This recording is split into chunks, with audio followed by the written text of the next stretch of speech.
What an exciting day, huh? Continuing the study of the parable of Jonah, our Bible reading today is from the book of Jonah, chapter 2, entitled A Psalm of Thanksgiving. This reading is found on page 811 of your Pew Bible if you'd like to follow along. When Jonah prayed to the Lord, his God, from the belly of the fish, saying, I called to the Lord out of my distress, and he answered me. Out of the belly of Sheol I cried, and you heard my voice. You cast me into the deep, into the heart of the seas, and the flood surrounded me. All your waves and your billows passed over me. Then I said, I am driven away from your sight. How shall I look again upon your holy temple? The waters closed over me. The deep surrounded me. Weeds were wrapped around my head. At the roots of the mountains I went down to the land, whose bars closed upon me forever. Yet you brought up my life from the pit. O Lord my God, as my life was ebbing away, I remembered the Lord, and the prayer came to you into your holy temple. Those who worship vain idols forsake their true loyalty, but with the voice of thanksgiving will sacrifice to you. What I have vowed I will pay. Deliverance belongs to the Lord.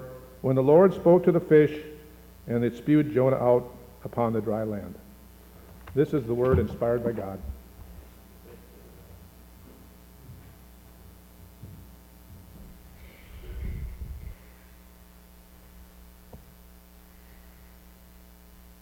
I'd like to begin by showing you a picture. This is Peter Kasich. Peter Kasich served as an Army Ranger in Iraq.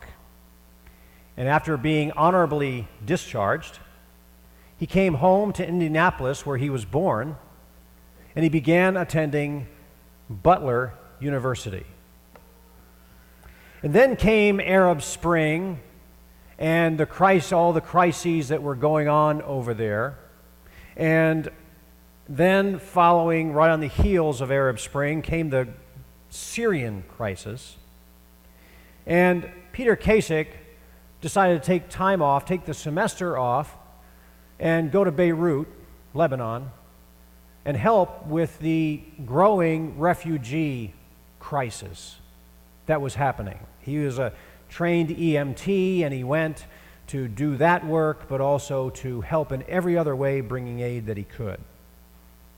In the ensuing months, he worked hard, but he also, in the process, became a Sunni Muslim. He converted to that faith.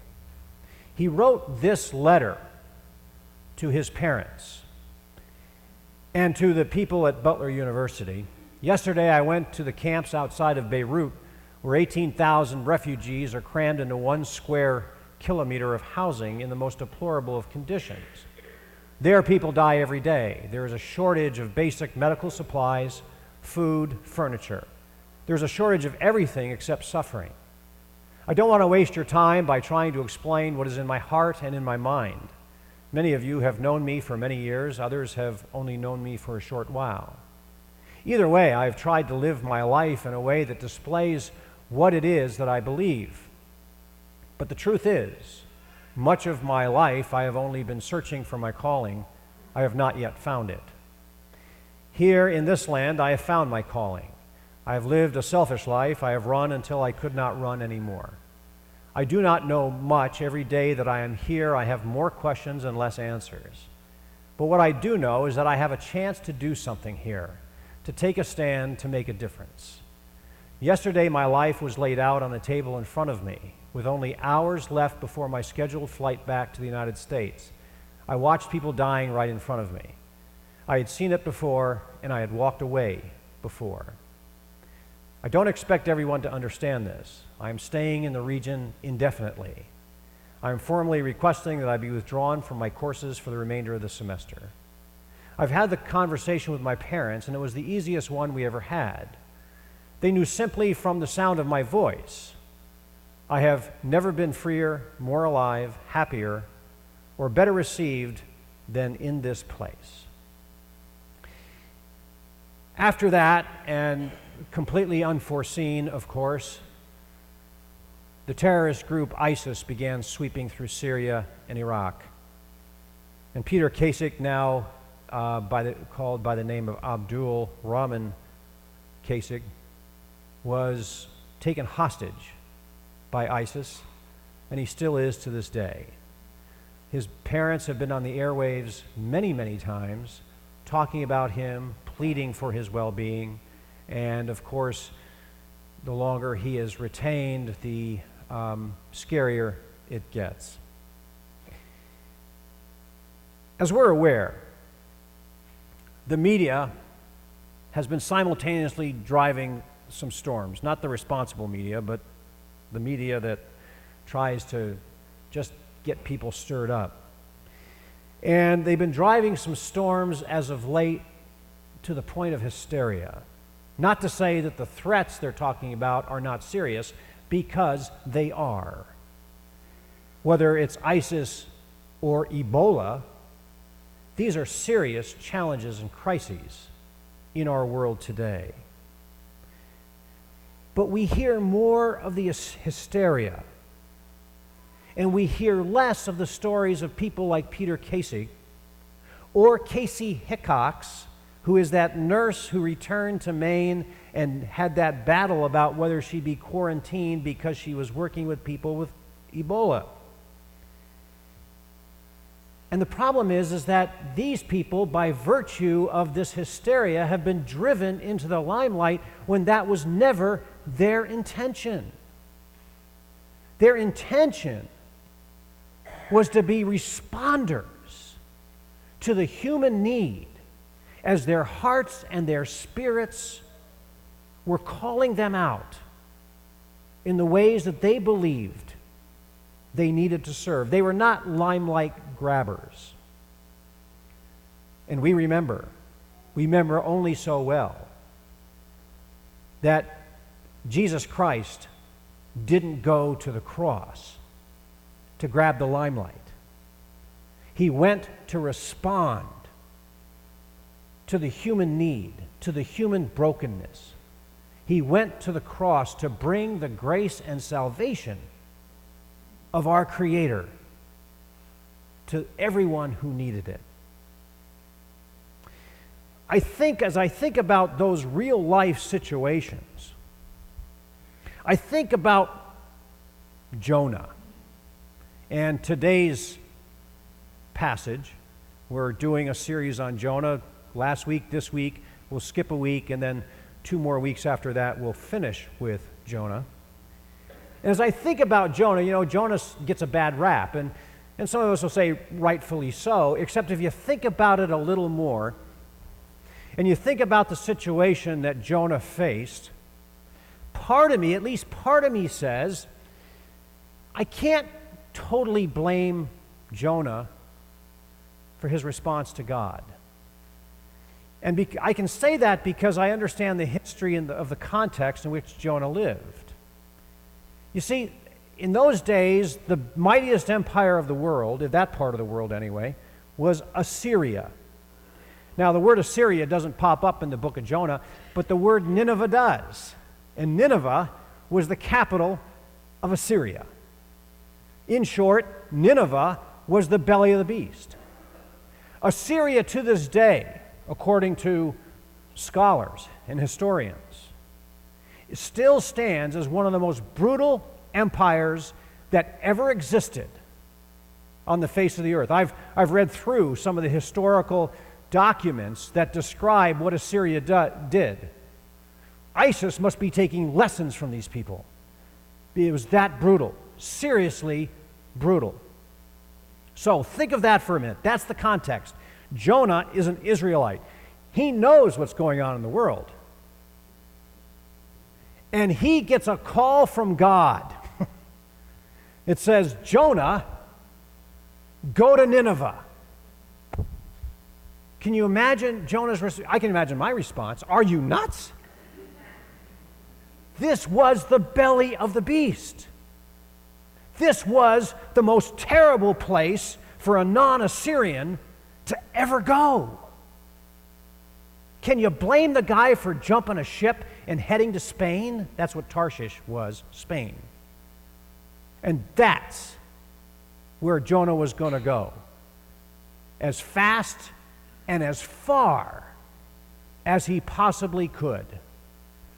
And I probably, if I'd been part of that deal, I'd have been on the ship with him. That's pretty serious business, to respond to God's call when you know that it's going to bring you into grave, grave danger. When I first heard about this Peter Kasich, when I first heard about it and heard that he was a hostage, the first question that ran through my mind was, why would anybody leave the safety and security of Butler University to walk into that danger zone? Even before ISIS was around, that was one of the most dangerous places to go. Why would you? I also wondered, and after you're there for a while, having been born and grown up in Indianapolis, why would you convert to Islam while you're there? These are questions I just wondered about initially. But as I got to thinking about those questions later, those are the kinds of questions that Jonah might ask. Why would anyone go to a dangerous place to do God's bidding? God, don't you have something for me to do right here at home? Does it have to be so dangerous? Do I have to go there? We go because God said so? Well, given some of those places, I need a better reason than that. But God, in regard to Jonah, was relentless. There was a storm. There was a big fish. And as the parable goes, Jonah found himself in the belly of the fish, and that's the first time we hear him pray. His shipmates, the sailors on the ship, who had left Joppa, and Joppa was a big seaport of the day, and because it was a big seaport, it was a very eclectic mix of people, and all these sailors were of different religious faiths. And when they hit the storm at sea, the captain told them all to go pray to your God for deliverance. Everybody pray to God, we need help. The only one who didn't pray to God for deliverance was Jonah, sleeping in the belly of the ship. And then when they found him sleeping, the captain came back and said, "What are you doing? We need everybody praying." And then when they found out that he was the cause of this calamity, and they asked him, "What do you think we should do with you?" he said, "Throw me overboard, everything will be okay." And yet, all these sailors of different cultures and faiths didn't do it immediately. They did everything in their power to try to row that boat to shore so everyone would be saved, including Jonah, who got him in this mess in the first place. But finally, to no avail, after trying hard, they did what he said and threw him overboard, and they were saved. And now Jonah, finally in the belly of the whale, decides he's going to pray. And it's a pretty good prayer, and the reason it's a pretty good prayer is that prayer that was read to you today actually comes from Hebrew Scripture. The verses in it include verses that come from 10 different Psalms, a verse that comes from the book of Ecclesiastes, a verse that comes from the book of Job, and a verse that comes from Jeremiah. I mean, this guy was praying from rote memory the great prayers of the faith in the belly of this fish. Save one. When he said, "Those who pay regard to vain idols forsake their true loyalty." You know who he was talking about?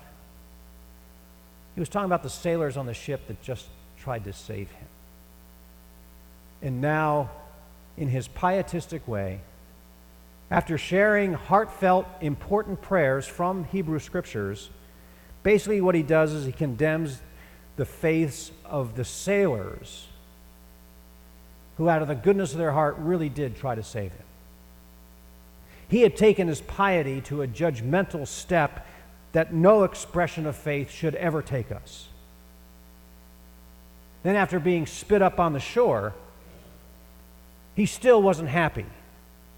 And for all intent and purposes, after giving his prayer and being put out on dry land, there was no emotion whatsoever. There was no thankfulness. There was no gratefulness. There was no turning to God and bowing down in awe. For all intent and purposes, Jonah was nothing more than a dead man walking. He suddenly knew he couldn't get away from God, so he was going to go through the paces, go to Nineveh. You know, if I get there, maybe they'll kill me right off the bat. If I am able to get the word out, they won't listen and God will destroy them anyway, so it doesn't matter in my life anymore. I'm just going to go through the paces. I'm either going to die or I'm going to be successful, but one way or the other, I'm getting away from God. I'm going to do what God told me to do, and then I'm going away. And I'm not doing this anymore. He wasn't going from any sense of dedication and faith to God in his life. He was just doing the paces. Jonah's bad example teaches us that contrary to everything in the world that inspires fear and isolationist attitudes, what we come to know is that there are people of many faiths who are out there pitching in, caring about human beings in every conceivable crisis we would ever face on this planet, trying as best as they can from the perspective of their faith, trying to bring peace, grace, and healing to terrible, terrible conditions and circumstances. Those are the stories we should pursue with a passion. Those are the stories that we should tell and retell and tell again. The stories of a Malala, who is not a person of Christian faith, but a person of human dignity, who stands for equal rights for women all over the world, no matter what the culture, nature, nation, or religion.